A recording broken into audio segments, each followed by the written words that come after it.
The British Museum has just opened, but already there's an enormous crowd circling the glass case that holds the Rosetta Stone.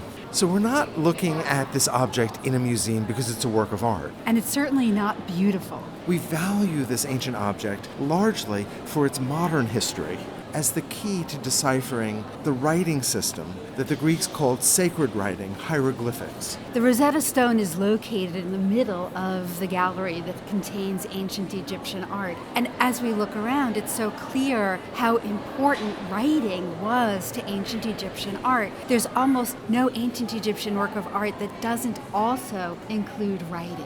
Writing that we couldn't read. Although we look back more than 5,000 years to the beginnings of ancient Egyptian culture. This was made during the reign of Ptolemy V, in a period that we call the Ptolemaic period, a period that follows Alexander the Great's conquest of ancient Egypt. Egypt at this point was ruled by a dynasty known as the Ptolemies. So we have Egypt being ruled by the Ptolemaic dynasty, and that essentially means that Egypt is controlled by Greek rulers. The Greek city of Alexandria had been founded in Egypt. Greek law had been imposed. And the Ptolemies rule Egypt for almost 3 centuries, until ancient Rome takes over in 30 BCE.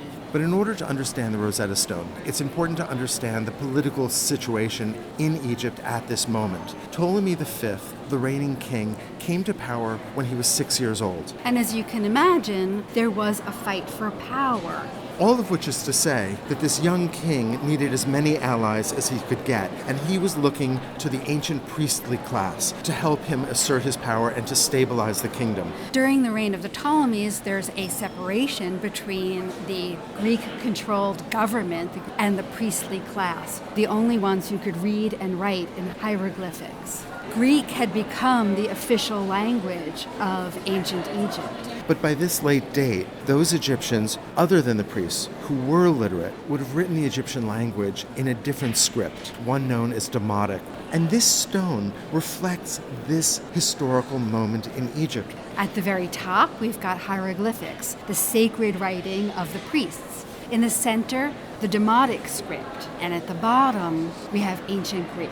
And it was the recognition that we had the same text in 3 different scripts that allowed scholars to recognize that the Rosetta Stone held the key to translating ancient Egyptian hieroglyphics. But the stone is also a reflection of this historical moment when the language of government was Greek. It's this fracturing that allows us access to ancient Egyptian text because the same decree is repeated in all 3. And in the 18th century, Europeans could read ancient Greek.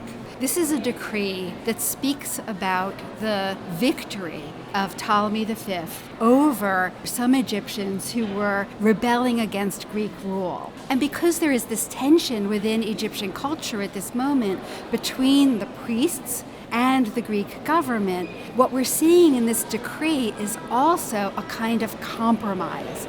On the one hand, it's the assertion of Ptolemy V's power, but it also gives concessions to the priests. Before this, once a year, the priests had to travel to the capital of Alexandria, which was Greek in essence, even though it was in ancient Egypt.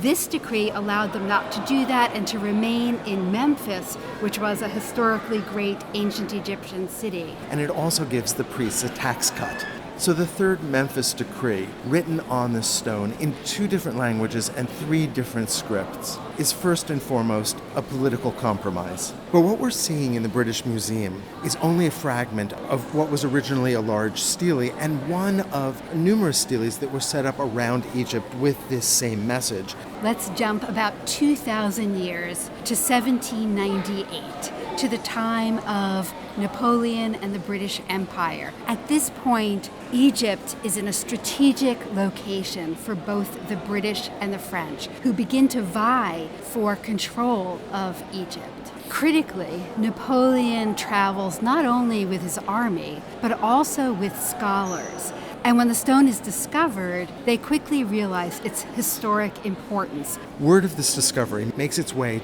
to Lord Elgin, a high-ranking British diplomat. Now, the British quickly defeat the French Navy, but it'll take the British a couple of years to oust the French land forces. When they do, the British look for the Rosetta Stone. But the French have hidden it. It is ultimately found, but in the terms of a treaty ending these hostilities, the Rosetta Stone is mentioned as now being the property of the British. It lands in the British Museum in 1802. Scholars almost immediately began to study the stone in an effort to read its hieroglyphs. Thomas Young made some headway, but it was really the French scholar Champollion that cracked the code. So for the last almost 200 years, thanks to a remarkable series of events through history, we've been able to read ancient Egyptian hieroglyphics and understand so much more about ancient Egyptian culture.